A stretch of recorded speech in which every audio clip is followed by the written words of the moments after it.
አይ በየትኛው መልክ ይቆራለሁ ብለህ ነው? እንደሱ እንኳን አይደለም። ቆይ መልሼ እደውልልሃለሁ። እሺ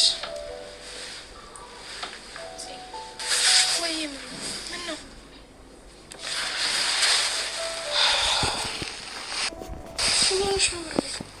በጣም ከፍቶኛል። አንድ እሱ ነበር ያለኝ። እሱን ሊወስዱብኝ እየታገሉኝ ነው። እኔ ግን እሱን ካጠሱ አልሆነ። ማንን ነው የሚወስዱብሽ? ናሆሜን ነዋ።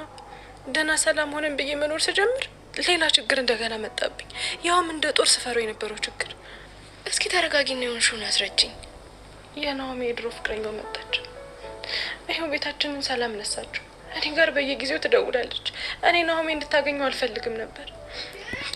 ቅዱሴ ከፍቅረኛው ጋር ለምን ተስማምቶ አይኖርም እያላችሁ ነው። ሰኒም ደግሞ ጆከር አይጎዳትም፣ በጣም ይወዳታል፣ ያፈቅራታል። ለሷ ብሎ ነው እንደዚህ እየሆነ ያለው እንጂ ሁሉም ነገር ራሱን እጁን መስጠት አቅቶት አይደለም እያላችሁ ነው። ራኬብም ደግሞ እህቷ ልትረዳት ይገባል፣ ሰኒ ሁሉንም ነገር ለእህቷ መናገር አለባት፣ እህቷ በጣም ጎበዝ ናት፣ ትረዳታለች እያላችሁ ነው። ሰኒ ግን ከአንዱ ችግር ለመውጣት ብላ ወደ ሌላ ችግር እየገባች ችግርን በችግር ለመፍታት እየሞከረች ነው። ጽናትም ደግሞ ትክክል ናት እያላችሁ ነው። እና ወዶቼ ሰራተኛዋን ብትሆን ደግሞ እውነቱን ወይንም ደግሞ ጥፋቷን ማመን አለባት። ስለዚህ ለምን ትዋሻለች? ጽናት ምንም አላጠፋችም፣ ትክክል ናት። ትንሿ ለራሷ ስትል ህይወቷን ማስተካከል አለባት። እና ደግሞ ኮሜንት ላይም ደግሞ ትንሿ የጽናት እህት እንዳትሆንና በጸጸት ጽናት ራሷን እንዳትጎዳ እያላችሁ ነው። በተለይ ይሄን ነገር እኔ በደንብ አይቼዋለሁኝ፣ ግን ደግሞ መጨረሻ ላይ ምን እንደሚፈጠር አብረን እናያለን። ሰላም ውድ የተከበራችሁ የቻናሌ ተከታታዮች እንዴት ናችሁ? ከኔ ጋር ሁሉ ሰላም ነው። ሰላማችሁ ይብዛልኝ ባላችሁበት ውድ ቤተሰቦቼ። ለዚህ ቻናል አዲስ ከሆናችሁ ሰብስክራይብ አድርጋችሁ ቤተሰቡ ነው። ነባሮች ዌልካም፣ እንኳን በሰላም መጣችሁ ብያለሁ። ተወዳጁ የጽናትን ድራማ ብዙ ሀሳብ እየሰጣችሁበት አስተያየት እየሰጣችሁበት ነው። በዛ መሰረት ነው ዛሬ ላወራላችሁ የመጣሁት ማለት ነው። የብዙዎቻችሁም ሀሳብ ጆከር ሰኒን አይጎዳትም እያላችሁ ነበር በኮሜንት ማለት ነው። ምክንያቱም ጆከር ይወዳታል። ስለዚህ ግን ደግሞ ጆከር ሳይሆን የሚጎዳት ይሄኛው ልጅ በግዴታ አስገድዶ ከዛኛው ልጅ ጋር እንዳያደርጋት ለእህቷ መናገርና እህቷ እንድታግዛት ማድረግ አለባት እያላችሁ ነው። ይሄን ነገር ብታረግ እኔ በራሱ በጣም ደስ ይለኛል። ምክንያቱም አንዳንድ ጊዜ ረጋ ብለን ሰከን ብለን ያሰብንበት ነገር መጨረሻው ውጤቱ በጣም ያማረ ነው የሚሆነው እና ሰኒ ደግሞ እህቷን ፈርታ ነገሩን እያድበሰበሰችው ይሄን ነገር የነገረቻት ለምህሩ ብቻ ነው። ምህሩ ናት አግብቻለሁ ያገባሁት ጆከርና እኔ ተጋብተናል ምናምን። በከዛ መጨረሻ ላይ ደግሞ አይታችሁ ከሆነ ለሰኒ ስልክ ሲደወላት አይተወኝም እንዴ ከህይወት አይወጣም እንዴ ይሄ ሰው ብላ ስልኩን ይዛ ወደ ውጭ ስወጣ ሰኒ ብላ ምህሩ እየተከተለቻት ነበር ያለቀው እና ሰኒ በስልክ ስታወራ ምህሩ ትሰማታለች ወይ? ሚስጥሩን ታውቃለች ወይ? ጆከርን ያገባችበትን ሚስጥር ማንም ሰው እስካሁን ድረስ አያውቅምና መናገር አለባት ብዬ አስባለሁ። ሁሉንም ነገር ለእህቷ ካልነገረቻት ከባድ ነው እየመጣ ያለው ችግር አደጋና በተለይ ደግሞ ናሆም እና ምሩ በናሆም ፍቅረኛ ምክንያት ተራርቆ መቅረት ወይንም ደግሞ እንደዚህ ተኮራርፎ መቀመጥ የለባቸውም። ሁሉም ስሜታቸው በጣም ነው የሚያስጠላው። ተደባብረዋል ማለት ነው።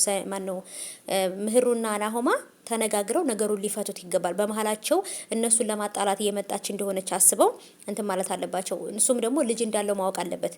ናሆማ የበፊት ፍቅረኛው ጋር ልጅ አለኝ ብላታለች። ከሌላ ሰው ወልዳ የናሆም ነው ብላ ናሆምን ወደ ራሷ ለመውሰድ ፈልጋ ነው ወይንስ ደግሞ የእውነት የናሆም ልጅ ናት? በጣም ትልቅ አጠራጣሪ ነገር ነው። ምክንያቱም በጣም ብዙ ወንዶች ጋር ትሄዳለች። ናሆምም እሷን የተዋት ሌላ ወንድ ጋር በሱ ላይ ችት አድርጋበት ሌላ ወንድ ጋር ስለሄደች ነው ናሆም የተዋት የበፊት ፍቅረኛውን። ስለዚህ በጭራሽ የናሆም ልጅ ሊሆን አይችልም ብዬ አስባለሁ ይሄ ነገርና ስለዚህ ውዶችም እናንተስ ደግሞ ሀሳባችሁን ኮሜንት ያስቀምጡልኝ። የእውነት የናሆም ልጅ ነው የሷ ልጅ? እስካሁን ድረስ ልጁን አላየነውም። በእርግጥ ግን ልጅ አለን ከናሆም እነኔና ናሆም በመሀላችን ልጅ አለ ብላታለች ምህሩን ለማናደድ ፈልጋ ነው ወይንስ ደግሞ የእውነት በመሀላቸው ልጅ ኑሮ ነው? አላቅም። እና ውዶቼ ትንሿም ራሷን ማስተካከል አለባት። ውሸት መዋሸት የለባትም።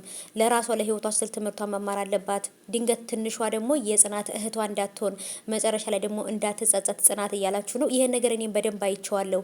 ትንሿ ጽናት ለጽናት በጣም ያላት ፍቅር ያላት ክብር ያሰርና የሰራተኛ አይደለም። በቃ በጣም ነው የምትሳሳላትና በምንድን ነው ልትሆን የምትችለው? የጽናት እናት እኮ ሙታለች። እናቷ በህይወት ብትኖርና ሌላው እንዳግብታ መትኖር ቢሆን ድንገት እህቷ ልትሆን ትችላለች። እናቷ ሙታለች። አባቷም ደግሞ ታውቃላችሁ ሌላ ቦታ የሚሄዱም ሰዎች አይመስሉም። ግን ደግሞ እንዴት ነው የጽናት እህት ልትሆን ትችላለች ብላችሁ ያሰባችሁት? እስኪ አብራሩልኝ፣ አልገባኝም። እስቲ እንግዲህ መጨረሻ ላይ በደንብ አብረን የምናይ ይሆናል። ትንሿ ከዚህ ቤት ስትገባ የጽናትን ስም ስትሰማ ደንግጣ ነበር። የሆነ ሰዓት አይታችሁ ከሆነ ማለት ነው ጽናት ብሎ ሲላት ደንግጣ ነበር። የደነገጠችበት ምክንያት አላቅም። በጣም ግራ አጋብቶኛል እኔ